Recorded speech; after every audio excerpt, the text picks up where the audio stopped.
Okay, so I'm going to start another fire. Just going to show you, sometimes when I don't have my cotton buds, I use pine cones. And if you look closely here, I don't know if it's in focus or not, you can see I've chosen pine cones that have got some resin on them. It's a similar process to how you get fat wood, so that's going to really spark up. And I basically just snap those off and then put them down on my wood. And here you can see the pine resin. It gets on your hands, you've got to be careful, it's a bit sticky. So I just break these up and put them on the top here to help with the fire starting. And so that resin's going to catch nicely.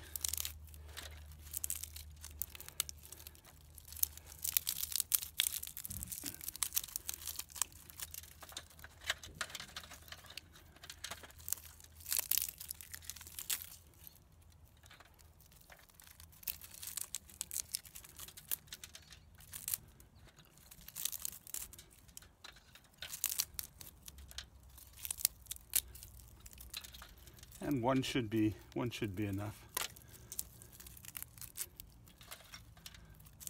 Put that down there. I got it on my hands. Okay.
Here's one of the advantages of using FluxWrap. It actually helps you start a fire, which is very useful. And in here, you can see now that that's taken off quite nicely. And if I put this over the top, you'll see flames are coming up even higher, and that will get the fire going extremely well, even in damp conditions. So that's it, just started there. I'm going to get the water and we'll put the water on and see how long it takes us to boil some water again. Very nicely.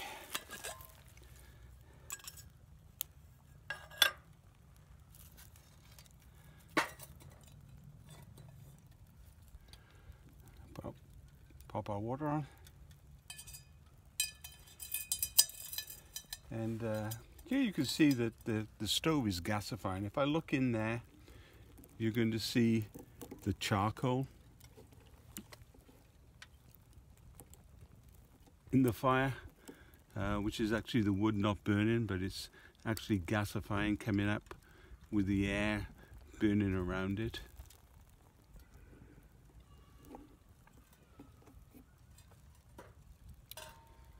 Using a bottle trapeze, just drop this on here.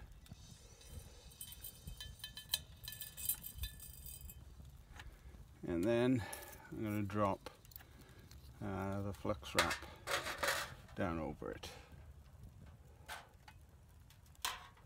Hold it in place.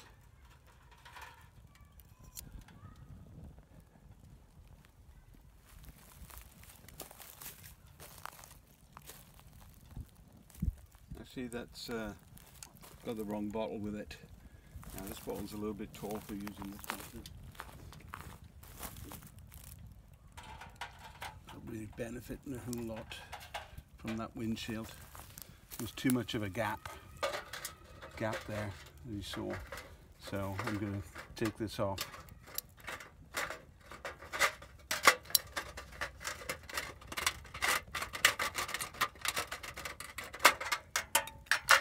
And I'm just going to set this around it. Scrunch this up nice and tight so that it's tighter than. And just pop that around it. You see it's held in place just with the nesting, and now you see the heat's coming up around the outside of the water bottle. Rather than being blown from all sides. And all that's holding it in place here is the natural springiness of the FluxWrap itself.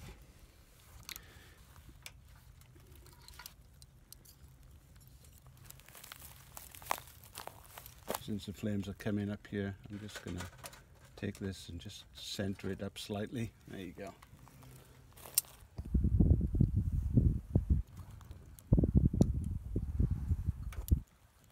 You can't see it on the camera.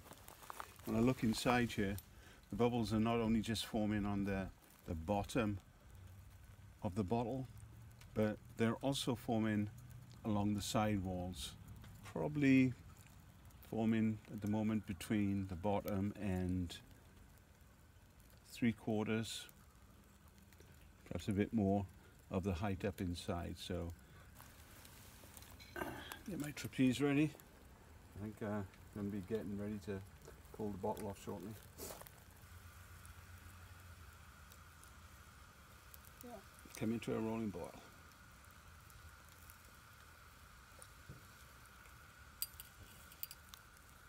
I'm just getting ready so that when it does boil I can take it quickly off so that it doesn't spill all over the place. There you go.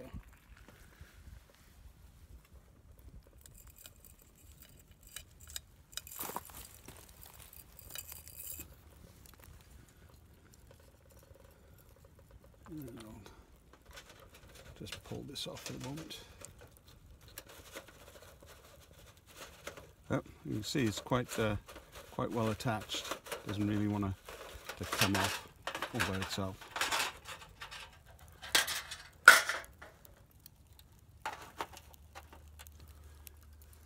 And we'll have another look inside.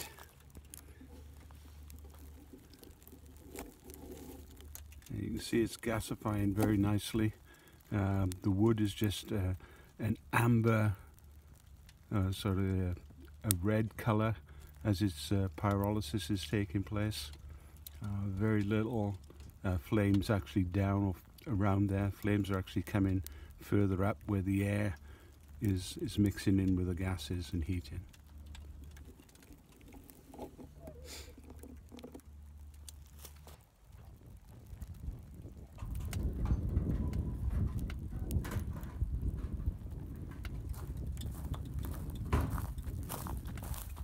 Wind's picked up a little bit, but you can still see a nice clean burn going on there. I'll put the cup on here. This should have cooled down by now. So this is nice and cool. And now what I'm going to do is, since I've got the cup on there, I'm going to bend it up a little bit more. And the idea here now is that I'm going to put this around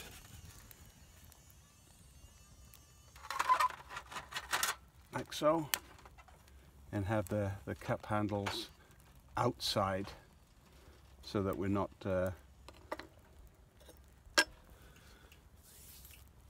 getting them hot and burnt. It doesn't have to be pretty, just effectively now just keeping the heat in around the cup.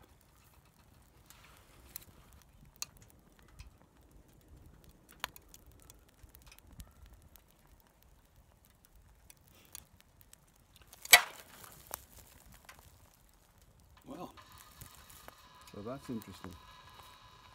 The slate broke due to the heat coming off the bottom of the fire there.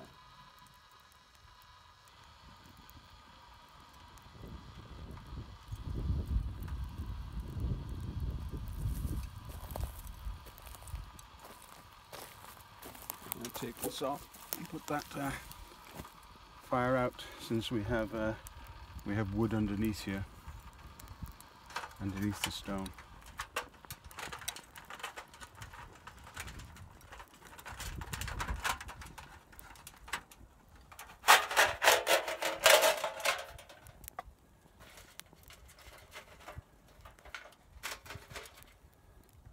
Use this to douse the fire.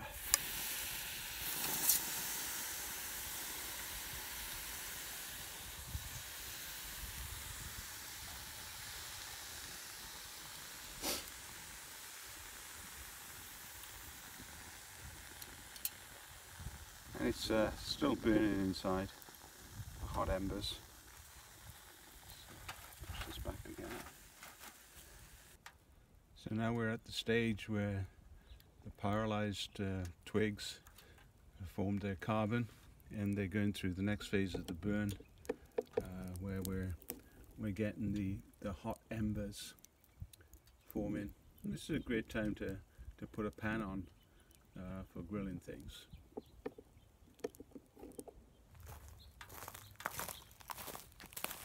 If I wanted to keep this going, I could obviously introduce twigs in through the top, but also I can actually put some into the base here, more like a starfire. So,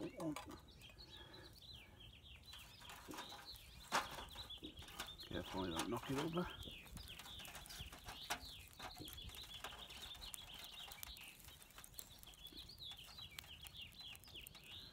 And keep the fire going that way. And now I can just feed in the twigs here.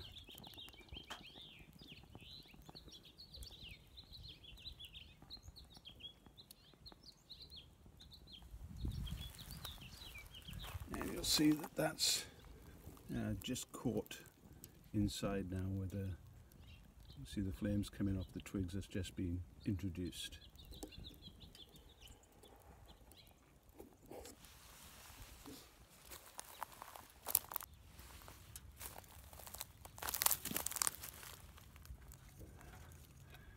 Feeding that in, keep it going.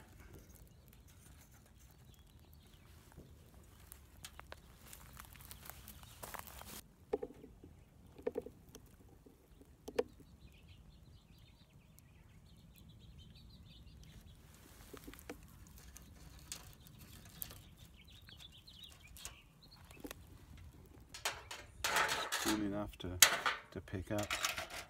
I do see a couple of embers there when I let the air get at it. But here's our ash from the wood that we burnt. I say normally I'd not do it on a stone. I'd do it on a hole. Dig a hole. Well, a light slight indentation, which I haven't done here. And then what I would do is I would bury that ash into the soil and recover it. So what I'm going to do is just put back over with